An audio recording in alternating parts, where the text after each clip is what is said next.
Kuthi-ke itolo kusihlwa imbube yemihlaba iNkosi Mswati III yaba yingxenye yelitsili labosomabhizinisi besifunda saseshiselweni. Lekuyintfo lehlale ngeyintika njalo ngeminyaka.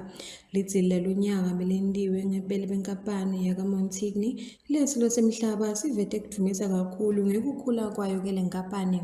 Ingwenyama yemhlaba nayetfula inkulumo yayo ibongele inkampani yaseMontigny lebekadze ivakashele emavikini lambalwa lendlulile ngendlela eseyikhule ngayo kakhulu. Bekunene lonyaka ke njoba ingato idle baka Montigny kuthi ngibona labatawuvele baqhubela umsebenzi lesivumisako nanabo ukuthi bajikijele esivivaneni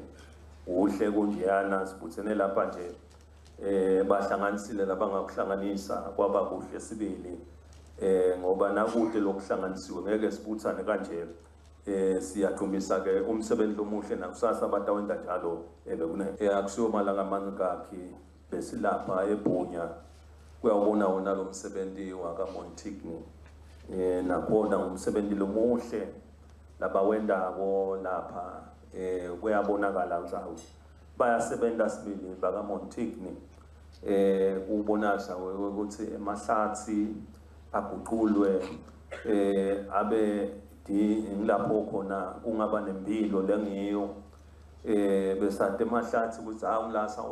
sawuthotha khona tinkuni sibuye sibase nako kubanzako noma sibase ukuthi sitopheka kepha ke lemisebenzi leya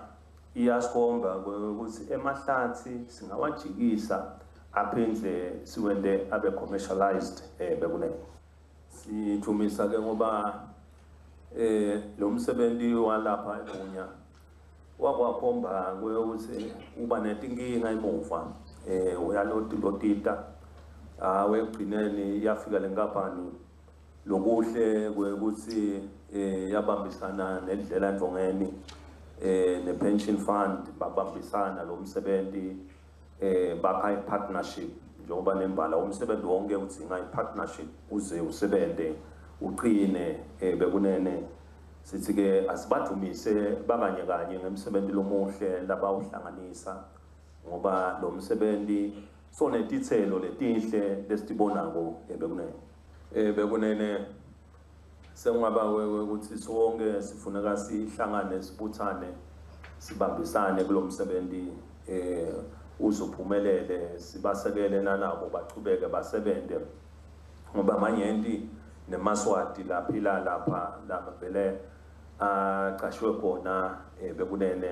ngako ke umthoka ukuthi sonke sente konke lesingakwenda uyibambisa lenkampani la singayibambisa khona bekunene Imbube yemihlaba iphindze yaveta ukuthi bakaMontigny bayibikele ukuthi sebesweleke umhlaba wekulima tihlahla ngendlela umsebenzi lomkhulu ngayo yase yasho ukuthi itawukhuthaza tikhulu khona-ke emphakathini ukuthi nato-ke tingenelele lendzaba. Nangisehleli lapha ukwangibikela nje ukuthi hawu sebasola ngisho netihlahla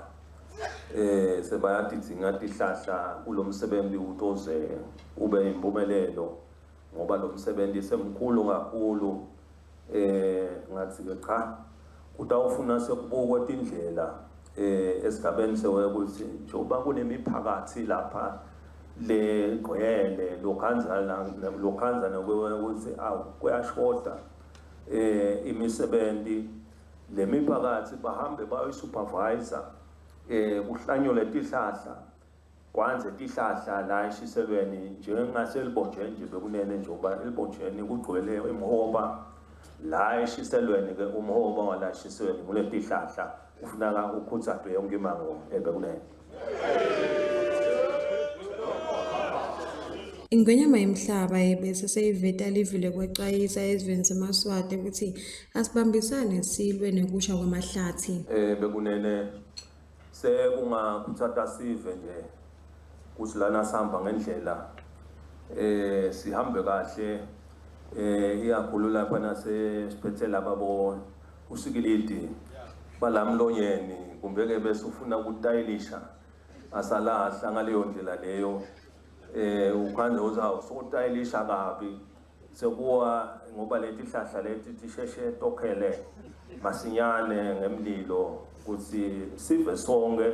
sifanele sitinakelele letihlahla sitivikele kube ngiloyo naloyo endela kangakwenda ukuthi lo mnotho njengoba ngumnotho welive lona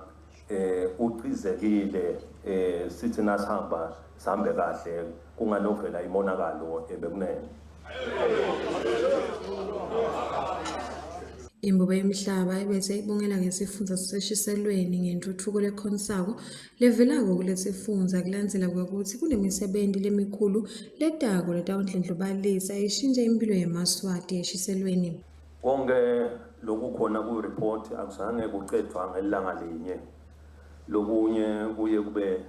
nesikhathi nje nikuhlalele phansi nihle nikubuka ngoba njengoba nje emalanga akhona kuyabe kuhlala kuhle kubukwa isetshenzwe yonke lemsebenzi sivele sicelile lapha lesikholwa kone ukuthi bosomabhizinisi njengoba niphelele nje ndalisebenzisa lelithuba leli lekunetworker ukuthi lokushoda lokusathingeka njengoba cishe onke ama-institutions akhona la aphelele ma-government officials, mabhange, bonke amabandla lathatha ama-decisions nanifanele niqale imisebenzi leyo ngekuhlukahlukana bonke bakhona lapha. So siyathemba ukuthi-ke ndalisebenzisa leli thuba kubuka ukuthi-ke njengoba nikhona nivele nithi ceze tindzaba naletibonakalisa ukuthi kumbe tisesele elikhalweni bekunene. Kuyinjabulo lenkulu ukuthi silapha sibuthene nabosomabhizinisi kuwenta lo msebenzi njengoba sitokhuthatha yonke imisebenzi nalemincane nalemikhulu nalemikudlwana itokhula kubambisana bekunene njengoba nelive lapha solo lachubeka lifaka netinto imisebenzi lenjengemanti kubuka emanti njengoba nje kunemadamu lakhiwako lapha lamanye kuma-studies bomkhonto basekuma-studies lenempakeni sekuvele kuqaliwe kuyasetshenzwa konke-ke lokhu kuyawulekelela kakhulu ekuletheni emanti kule sigodi salapha njengoba yonke le misebenzi ivele idzinga emanti sesishiye inkavayi esiveni sonke lashiselweni kufake amandla kakhulu nasibuye eminyakeni lotako sikhanze imisebenzi lemikhulu nalemikhulu isukumile lapha bekunene. Loyo-ke lobambe kuba umhlonishwa ndvunankhulu kuliphini ndvunankhulu imbongathusile dladla evete kubonga kwahulumende ngebuhlakani bebuholi besilo semhlaba lesibonakele kwekutsi ishiselweni siyisukumele ngetinyawo totimbili kwatisiwe ukuthi khona nabosomabhizinisi labahlabana kuto-ke temabhizinisi kuma-Entrepreneur of the Year Awards labachamuka khona-ke esifundeni saseshiselweni nayo-ke imisebenti leyentako ukuvakashela tindzawo letihlukahlukene njengoba beyise eTshendlovu evikini leliphelile. Uleru lochamuka kaMontigny lokhulumele bosomabhizinisi besifundza saseshiselweni naye-ke udumise intuthuko kulesifundza washo ukuthi yabonakala ukuthi inyenti futhi-ke iyakhonza njengoba sekuningi lokukhona nakhona njeke idolobheni lenhlangano nemagciniselo. It's hard to believe that 5 years have passed since the last time that Montigny hosted you, Your Majesty. So much has happened in the last 5 years, from global pandemics to regional instability to the devastating and criminal national unrest, and through it all, Your Majesty, you have led this country and nation with a cool head, a warm heart, and solid values that has seen us emerge even stronger than before, even while the world around us seems to be at war. We can honestly say that Eswatini is the best country to live in, to do business in, and to raise our children in. And it is you, Your Majesty, that leads the way and sets the tone.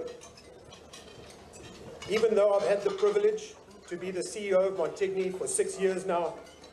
I still find it strange to make an address like this in front of the Honourable Minister of Finance.